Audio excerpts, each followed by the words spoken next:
I want to go back for a second to the president and his olive branch. I don't know if we still have that olive branch around here anywhere, but he has extended quite a few of them, particularly in that State of the Union speech. He's offered up what he sees as some great solutions to some of our most pressing problems: education, health care. We know the narratives.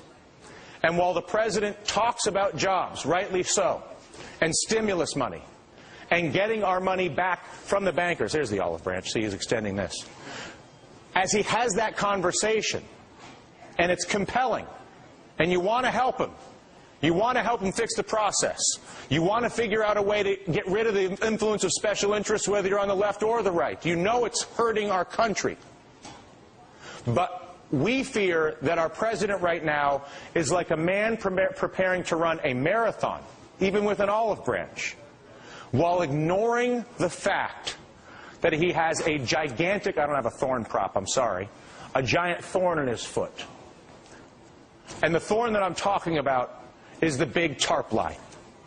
The president continues to say in public that banks have almost paid Americans back. That is a lie. The fact is, the TARP, which Congress approved, is only 2% of the trillions of dollars and free money being provided to our banks by the Federal Reserve and the Treasury. The American people know this. They know that they are subsidizing our banking sector. And yet, the TARP lie continues to be spread by our politicians. Our problem, Mr. President, is either you don't understand it, which I doubt. I'm sure you do. You don't want the American people to understand it, which would be understandable, although I also doubt that.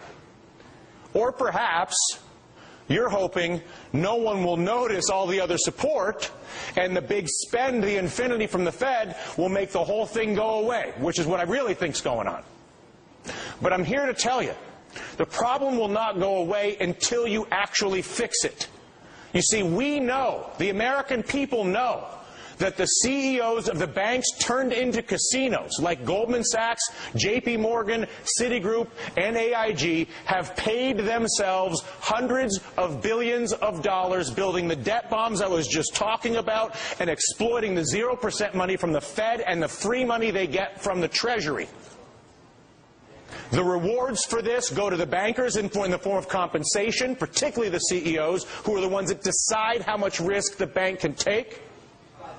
Meanwhile, the risks those banks take, ultimately, the losses on all their gambling, go to us, the people, and are harvested from our labor in the form of our taxes. And worse, the extraordinary returns offered by the bankers' fraudulent practices are like a black hole for America, sucking money that would otherwise be getting invested in our country. But why would I go through the trouble of dealing with the investment when I have a funny money machine legalized by the government over here that's done in secret at the bank? Adding insult to injury, the same giant banks are using the free money access granted to them by our political body to lend to foreign countries that seek to compete with us. The banks do this because it's more profitable for the bank CEOs to lend to them than it is to go to the trouble to lending to America, even if it's coming at America's expense. Why would we, the people, vote for you, the politicians, to do that to us? It's beyond my comprehension, and I suspect almost every other American who understands it. Mr. President, you have an ambitious agenda, which so many of us would happily support.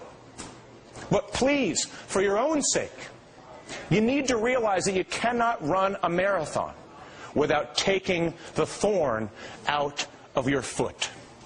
And the thorn is the use of taxpayer subsidies to support banks' legalized gambling and foreign lending while taking away American homes and jobs. It's still hurting us economically, and if you continue with the TARP lie, it will continue to hurt you politically.